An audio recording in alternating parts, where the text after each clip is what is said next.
Conductor का property पढ़ लिए और डाइलेक्ट्रिक का प्रॉपर्टी क्या बताए थे। कंडक्टर के अंदर इलेक्ट्रिक फील्ड जीरो और इंसुलेटर मतलब डाइलेक्ट्रिक के अंदर electric field E naught by के। तो चलिए अब डेरिवेशन देखते हैं दो ठो। Capacitance capacitance of parallel plate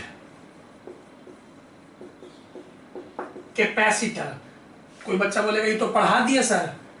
पढ़ा तो दिए हैं, लेकिन अब देखिए क्या करना है। ये पढ़ाए थे ना सेकंड वीडियो में, capacitance of parallel plate capacitor, लेकिन अब विथ कंडक्टिंग स्लैब।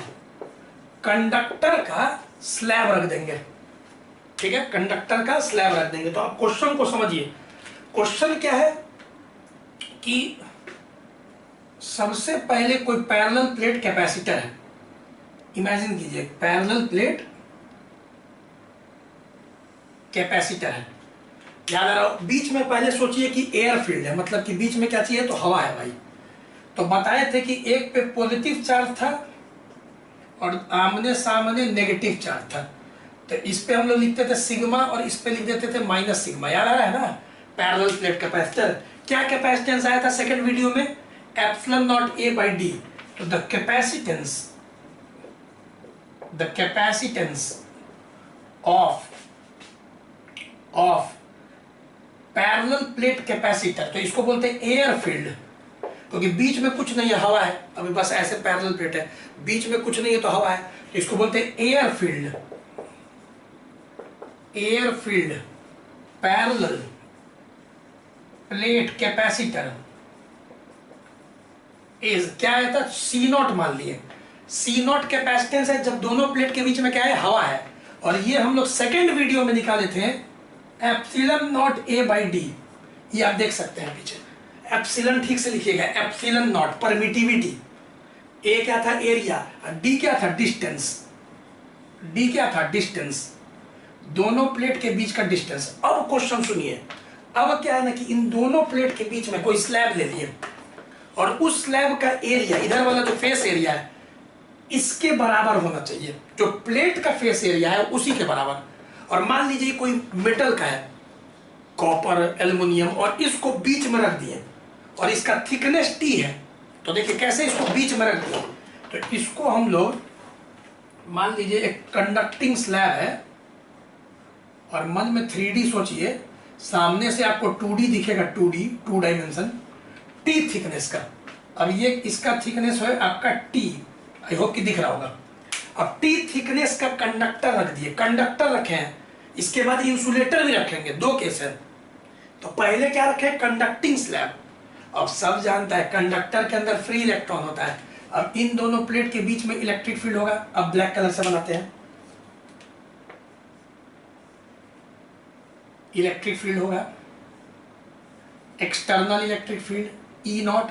और बताए थे जो सेकंड वीडियो भी देखा है गॉस लॉ में, ई नॉट क्या था, सिग्मा बाई एप्सिलॉन नॉट। और सिग्मा क्या होता है, चार्ज बाई एरिया। ये सब तो हम लोग पढ़ चुके थे अच्छा से। चलिए अब कंडक्टर के अंदर नेट इलेक्ट्रिक फील्ड क्या होता है, जीरो, सबको पता है। इधर आ जाएगा माइनस और इधर आ जाएगा प्लस, और इधर भी आपका माइनस सिग्मा और इधर आ जाएगा प्लस सिग्मा। ये सब हम लोग प्रॉपर्टी ऑफ कंडक्टर में पढ़ चुके हैं, ठीक। ये थिकनेस टी है और ये डी है। तो चलो अब हम लोग को नया कैपेसिटेंस निकालना है। नया कैपेसिटेंस कैसे, मतलब अब दोनों पैरेलल प्लेट के बीच में कंडक्टिंग स्लैब आ गया है। तो जब कंडक्टर नहीं था, सिर्फ हवा था, तब क्या था, epsilon naught A by D. अब कंडक्टर आ गया है, तो अब क्या होगा कैपेसिटेंस। तो देखिए उसके लिए बस क्या करना है, ठीक है। तो एक लाइन और लिखेंगे, consider a conducting slab of thickness. कितना थिकनेस है भाई, टी, दिख रहा है ना, T thickness of thickness T is placed between the plates. Plates के बीच में कहीं भी रख दीजिए, कहीं भी थोड़ा सा रख दीजिए। अब the potential difference between the plates is, चलिए पोटेंशियल डिफरेंस लिखिए, क्या था पोटेंशियल डिफरेंस का फॉर्मूला? ES। याद होगा सबको, यूनिफॉर्म इलेक्ट्रिक फील्ड में पोटेंशियल डिफरेंस का फॉर्मूला क्या था? ES, electric field into displacement in the direction of electric field. ये हम बहुत बार बता चुके हैं। पोटेंशियल डिफरेंस बराबर ES। भी क्या है? Potential difference. E क्या है? Electric field. S क्या है? Displacement in the direction of electric field. तो हम लिखते हैं पोटेंशियल डिफरेंस। अब आप बताइएगा इस इलाका का थिकनेस कितना है? T, तो डिस्प्लेसमेंट S की जगह रखेंगे T, और इस इलाका में इलेक्ट्रिक फील्ड कितना है? 0, तो यहां पे हो जाएगा आपका 0 into S plus potential difference. सुनते रहेगा। अब इस इलाका का हो गया। अब जो हवा वाला इलाका है, जो इतना इलाका बचा हुआ है, इसका थिकनेस बताइए, ये वाला का। तो D माइनस टी। जिस इलाका में, जिस रीजन में हवा है, इतना में तो कंडक्टर है बीच में, इतना में तो आपका देख रहे हैं कि कंडक्टर है, तो जो बाकी इलाका है उसका थिकनेस क्या होगा? तो D में से T जाएगा, तो ये वाला इलाका का D माइनस टी, और इस इलाका में इलेक्ट्रिक फील्ड कितना है? E नॉट, तो E not into D minus T. तो देखे ना कैसे, यही समझना है पोटेंशियल डिफरेंस कैसे लिखे। दोबारा समझ लीजिए, पहले इतना इलाका जिसका थिकनेस T है उसमें इलेक्ट्रिक फील्ड 0 था, तो 0 इंटू S। फिर बचा हुआ जो इलाका है उसका थिकनेस हो गया D माइनस टी, और उस हवा वाला इलाका में इलेक्ट्रिक फील्ड कितना है? E not. तो यहाँ पोटेंशियल डिफरेंस इस फॉर्मूला से लिख दिए, 2 बार अप्लाई किए। अब E नॉट की जगह लिख सकते हैं Q by A epsilon not D minus T. अब देयरफॉर कैपेसिटेंस क्या था?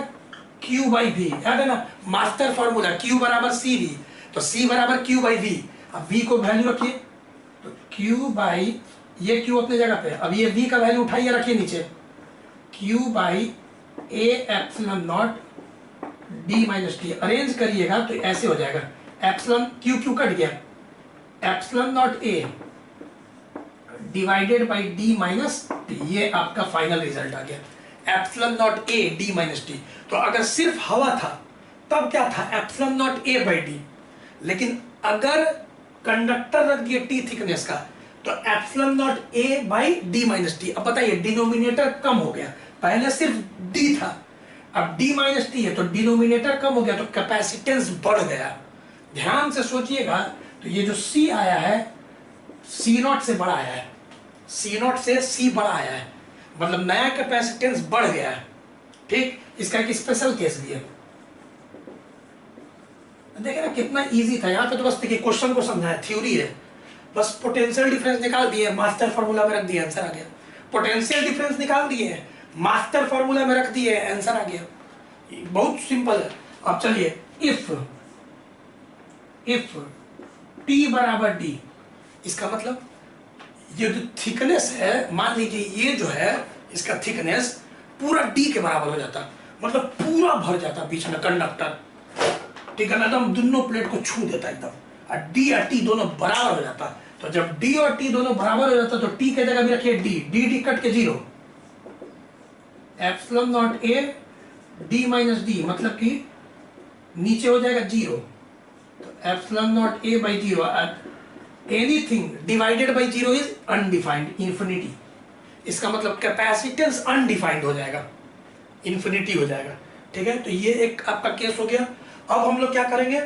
कंडक्टिंग के जगह डाइलेक्ट्रिक करेंगे, वो भी बहुत इंपॉर्टेंट है। पहले आप रिजल्ट याद कीजिए, जब दोनों प्लेट के बीच में हवा है, पैरेलल प्लेट, तो कैपेसिटेंस क्या होता है? Epsilon not A by D। और जब T थिकनेस का कंडक्टर आता है तो क्या होता है? Epsilon not A by D minus T. ठीक है, कैपेसिटेंस पहले से बढ़ गया, और अगर पूरा कंडक्टर भर दे, D और T बराबर हो जाए, तो कैपेसिटेंस अनडिफाइंड हो जाता है। पहले इसको नोट करिए। चलिए, डाई इलेक्ट्रिक। अब क्या रखेंगे? Insulator, dielectric. तो अब कंडक्टर के जगह पर यहां पे देखिए क्या आ गया? डाई इलेक्ट्रिक आ गया। अब इंसुलेटर का, अब यहां पे हम लोग देख रहे हैं इंसुलेटर का रखेंगे, मतलब कि अब सोचिए कि ये रबर या प्लास्टिक है, कुछ इंसुलेटर हम रखेंगे। पहले कंडक्टर रखें, अब क्या रखेंगे? इंसुलेटर। ठीक है, अब इंसुलेटर, तो इसको नोट कर लिया आप लोग। अब नया टॉपिक में जाते हैं। Everybody note, okay. चलिए, अब देखिए क्या दिए थे कॉन्सेप्ट, इंसुलेटर के अंदर भीतर इलेक्ट्रिक फील्ड जीरो नहीं होता है, कितना होता है?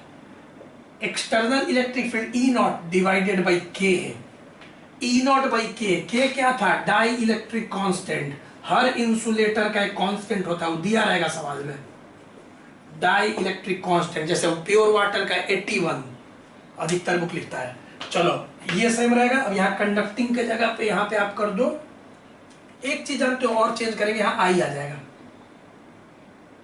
और यहाँ थोड़ा सा नेगेटिव आता है, अलाइनमेंट ऑफ एटम। बताए थे ना कि इंसुलेटर में अलाइनमेंट हो जाता है एटम का, जिसके कारण थोड़ा सा नेगेटिव थोड़ा सा पॉजिटिव आ जाता है और अंदर का electric field E naught by के हो जाता है।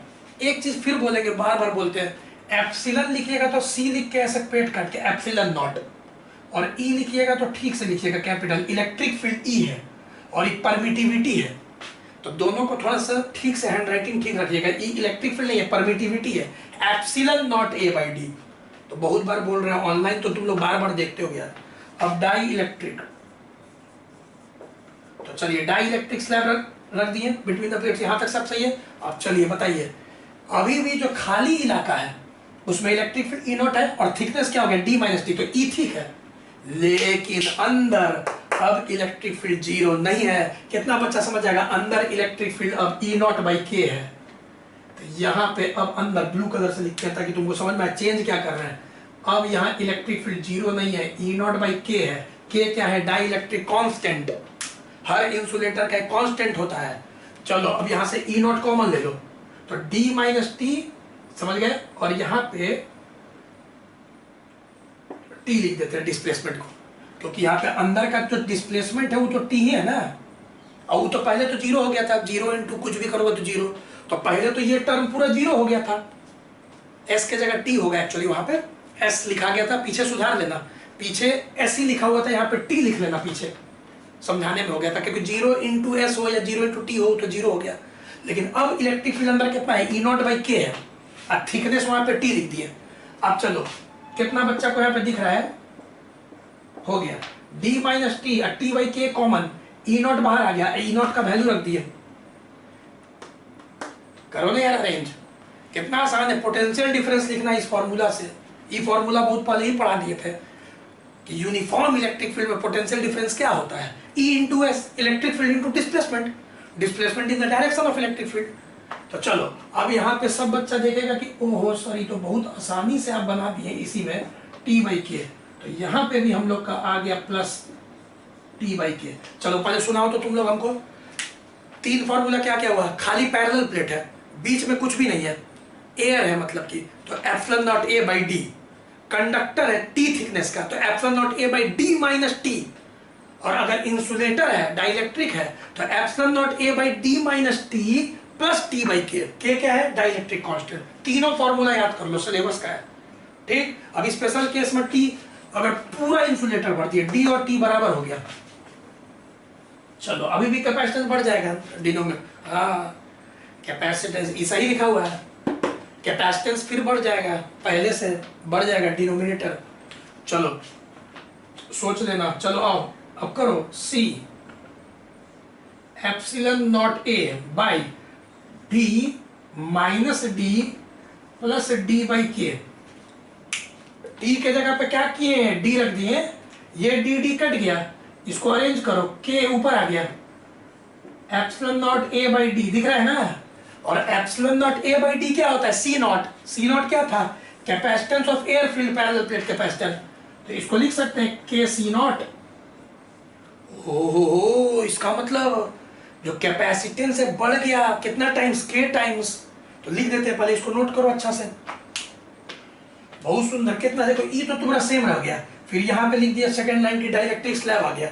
बस पोटेंशियल डिफरेंस निकालना है, और एक बार निकाल लिए तो मास्टर फॉर्मूला में पुट करना है आंसर। चलो कर लो जल्दी से इसको नोट करो। यहाँ पे आई लेयर लग गया, और भीतर इलेक्ट्रिक फील्ड इंसुलेटर है, तो एप्स ई नॉट बाई के, that electric field inside dielectric. Last video में बताए थे ना। चलो नोट हो गया। तो कितना? दो टॉपिक पढ़ाए, एक में कंडक्टर स्लैब डाले और एक में डाइलेक्ट्रिक स्लैब डाले। दोनों अलग अलग केस था, 2 केस अभी पढ़ा रहे हैं इस वीडियो में। इस वीडियो में 2 केस हम पढ़ा दे रहे हैं। चलो तो क्या आ गया वहां पे हम लोग का, फिर से एक बार यहाँ पे रिजल्ट क्या आ गया, फिर से एक बार लिखो। नया कैपेसिटेंस आ गया के सी नॉट, कब, जब टी और डी बराबर है। मतलब क्या, जब पैरेलल प्लेट कैपेसिटर है, पैरेलल प्लेट है ऐसे, और इसके बीच में पूरा डाइलेक्ट्रिक भरती है, पूरा, मतलब टी और डी दोनों बराबर हो गया। इस डाइलेक्ट्रिक का डाइलेक्ट्रिक कांस्टेंट क्या चाहिए, के है। तो अब नया कैपेसिटेंस क्या हो गया, K C naught. Very very very important. मतलब क्या, hence capacitance increases K times. बहुत इंपॉर्टेंट है, कब, इसको पहले याद करो। कैपेसिटेंस इंक्रीजेस क्या, के टाइम्स। चलो जैसे कि इस पे सवाल क्या आएगा, सुनना ध्यान से। देखो इस पे बहुत ऑब्जेक्टिव आता है, ठीक है। अब जैसे कि तुमसे बोलेगा कि भाई एक पैरेलल प्लेट है, ठीक है, पैरेलल प्लेट कैपेसिटर है, डी थिकनेस है, और इसका सी नॉट है, सुनते रहना, मान लो सी नॉट है 100 माइक्रोफराड, और बोलेगा अब इसके, इन दोनों प्लेट के बीच में जब हम लोग एक डाइलेक्ट्रिक भर दिए,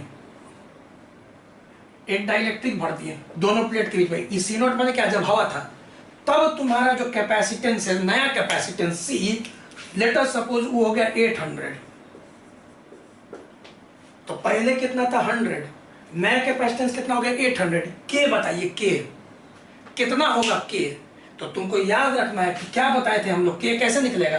तो इस एग्जांपल में हम लोग जानते हैं के क्या होगा, सी बाई सी नॉट, क्योंकि सी बराबर के सी नॉट। तो डाइलेक्ट्रिक कांस्टेंट क्या होगा, नया कैपेसिटेंस बाई पुराना कैपेसिटेंस। तो डाइलेक्ट्रिक रखने पर new capacitance by old capacitance, जब दोनों प्लेट के बीच में सिर्फ हवा था, कुछ भी नहीं था। तो यहाँ पे हम लोग का सीधे तुम डिवाइड करोगे 800 बाई 100, ये तो कट जाएगा और तुम्हारा 8 आ जाएगा डाइलेक्ट्रिक कांस्टेंट। तो इन तीनों में कोई 2 दे देगा। अब बोलेगा एक और नया बताइए, खूब ऑब्जेक्टिव आता है इस पे। लेकिन ये फॉर्मूला कब इस्तेमाल करना है, जब टी और डी बराबर है, मतलब कि दोनों प्लेट के बीच में पूरा डाइलेक्ट्रिक भरा हो, तब इस फॉर्मूला को इस्तेमाल करना है। इस पे खूब अच्छा से बताएंगे सवाल। और अगर थोड़ा सा डाइलेक्ट्रिक भरते टी थिकनेस तक, तब तो मेन फॉर्मूला ये है epsilon naught A by D minus T plus T by के। लेकिन ज्यादा यूज यही आता है, ठीक है, कि सी बराबर के सी नॉट, वेरी इंपॉर्टेंट। तो नया, अब सोचो ना, हम तुमसे अगर बोले कोई एयर फील्ड कैपेसिटर है, नेक्स्ट एग्जांपल, उसका कैपेसिटेंस 100 है, चलो 100 माइक्रोफैराड है। अब हम पानी भर दिए, दोनों प्लेट के बीच में पानी भर दिए। अब तुमको तो याद है पानी का डाइलेक्ट्रिक कांस्टेंट 81, तो नया कैपेसिटेंस कितना हो जाएगा 81 इंटू 100, 81 इंटू 100, क्योंकि ये शुरू का कैपेसिटेंस था जब दोनों के प्लेट के बीच में हवा था, दोनों प्लेट के बीच में जब एयर था। तो इस तरह से हम लोग का आ जाएगा, ठीक है। तो आज 2 टॉपिक करवाए important, capacitance of air field capacitor जो पहले देख चुके थे, फिर कैपेसिटेंस ऑफ पैरेलल प्लेट जब कंडक्टिंग स्लैब डाले, और कैपेसिटेंस ऑफ पैरेलल प्लेट जब डाइलेक्ट्रिक स्लैब डाले। दोनों का डेरिवेशन बहुत आसान था, पोटेंशियल डिफरेंस निकालो, मास्टर फॉर्मूला में रख देना है। क्लियर। अब सुन लो, शायद बोल चुके होंगे, वैन डी ग्राफ जनरेटर 8 साल पहले, 6 साल पहले, 6, 7, 8 साल पहले हट चुका है। तो ये नहीं कि अभी हटा है। तो बाकी एनसीईआरटी से थ्योरी पूरा खत्म हो गया है, सेकेंड चैप्टर का भी थ्योरी खत्म हो गया आज। तो फर्स्ट चैप्टर खत्म हो गया था, सेकेंड चैप्टर का भी थ्योरी खत्म हो गया, लेकिन कुछ एडिशनल टॉपिक है जो अभी हम करवाएंगे। एडिशनल टॉपिक, कंपटीशन बूस्टर, अभी 1-2 वीडियो चलेगा कंपटीशन बूस्टर, एडिशनल टॉपिक्स चलेगा, फिर हम चैप्टर 3 शुरू करेंगे। और जैसा कि बताए थे, नया सिलेबस ठीक है आ गया है, जिसके पास नहीं होगा हमको व्हाट्सएप करें, हम उसको फॉरवर्ड कर देंगे। अगर किसी के पास न्यू सिलेबस नहीं है, न्यू सिलेबस में कोई टॉपिक ऐड नहीं हुआ है, सिर्फ टॉपिक रिमूव हुआ है, और वो भी टॉपिक जो रिमूव हुआ है सब अननेसेसरी अनवांटेड टॉपिक है। चैप्टर 1 और 2 में सब है, वैन डी ग्राफ जनरेटर नहीं है। दूसरा, बिहार बोर्ड सीबीएसई बोर्ड का जो सिलेबस है सेम है, और जो बच्चा हमसे पढ़ रहा है 11 जो हमसे पढ़ा है, उसको कोई टेंशन नहीं है, क्योंकि वो जान रहा है कि सर एक्स्ट्रा टॉपिक पढ़ा देते हैं। क्योंकि तुम देख रहे हो कंपटीशन बूस्टर में हम एक्स्ट्रा टॉपिक पढ़ा रहे हैं एनसीईआरटी से, तो मेरा स्टूडेंट को तो इसे भी टेंशन नहीं रहता है, क्योंकि जान रहा है कि एक्स्ट्रा टॉपिक ही पढ़ाएंगे। ठीक है, तो जो थ्योरेटिकल टॉपिक होगा, जो सीबीएसई बोर्ड हटाया है और जो कंपटीशन में भी नहीं आएगा, मतलब कोई काम का टॉपिक जो नहीं है, जो ना बोर्ड के लिए है ना कंपटीशन मेडिकल आईआईटी के लिए, उसको छोड़ सकते हैं हम भी। लेकिन जो काम का टॉपिक है, न्यूमेरिकल टॉपिक है, उसको पढ़ाएंगे प्यार से और सब बच्चा खुश रहेगा, क्या दिक्कत है। ठीक है, तो सब चीज पढ़ेंगे, क्योंकि सवाल बनाते रहेंगे। और याद रखना, एनसीईआरटी में सेकेंड चैप्टर में एनसीईआरटी का एक्सरसाइज 1 to 11 ही बनाना, ज्यादा से ज्यादा 1 to 12 अननेसेसरी। उसके बाद का जो है मन होगा तो बनाना, लेकिन अगर हमसे इंपॉर्टेंट पहले बोर्ड के लिए पूछ रहे हो तो वहां तक बनाना है, 1 to 12 एनसीईआरटी का। ठीक है, 1 to 11 या एक्सरसाइज को बनाना है मतलब। ठीक है ना, और ऐसे तुमको मन करे थोड़ा एक्स्ट्रा के लिए तो बना सकते हो, जरूरी नहीं है। मन करे तो तुम बना सकते हो, कोई दिक्कत नहीं है, बना के हमसे पूछ सकते हो, हम बताएंगे तुमको। लेकिन बहुत बच्चा बोर्ड के लिए इंटरेस्टेड रहता है तो उसको भी बताते हैं, क्योंकि दोनों चीज लेके चलते हैं, बोर्ड भी लेके चलते हैं और कंपटीशन लेके चलते हैं। तो कंपटीशन में तो ऑब्जेक्टिव आता है, तो बार बार बोलते हो ऑब्जेक्टिव पे ध्यान दो। ठीक है, ऑब्जेक्टिव, लेकिन ऑब्जेक्टिव भी कब बनेगा, सब्जेक्टिव हो या ऑब्जेक्टिव हो, टॉपिक क्लियर होगा। जो भी टॉपिक पढ़ा रहे हैं पहले टॉपिक क्लियर होना चाहिए। अब तुम्हारा 1-2 वीडियो और डाल देंगे ना, तो इलेक्ट्रोस्टैट्स मतलब कि पहला और दूसरा चैप्टर, जिसे लगभग 10 नंबर का आएगा बोर्ड एग्जाम में। 10 नंबर बहुत होता है, पहला दूसरा चैप्टर मिला के लगभग 10 नंबर का आता है। तो वो कॉन्सेप्ट को पहले क्लियर करो, जितना भी पढ़े हो तुम, सारा को कॉपी को वीडियो बनाए हो, नोट्स बनाए हो, रिवीजन करो, उसका लॉजिक को पकड़ो, सारा का डेफिनेशन याद करके अपने आप को अभी सुनाओ। ठीक है, और कहीं दिक्कत हो तो हमको व्हाट्सएप पे इन्फॉर्म करो। सब बच्चा को मदद कर रहे हैं, सब खुशी है, सब अच्छा से पढ़ ही रहा है। ठीक है, तो अभी फिर मिलते हैं हम लोग नेक्स्ट वीडियो में। डाउट नहीं होना चाहिए, सारा टॉपिक को ठीक से पढ़ा रहे हैं। तो फिर मिलेंगे, बाय बाय।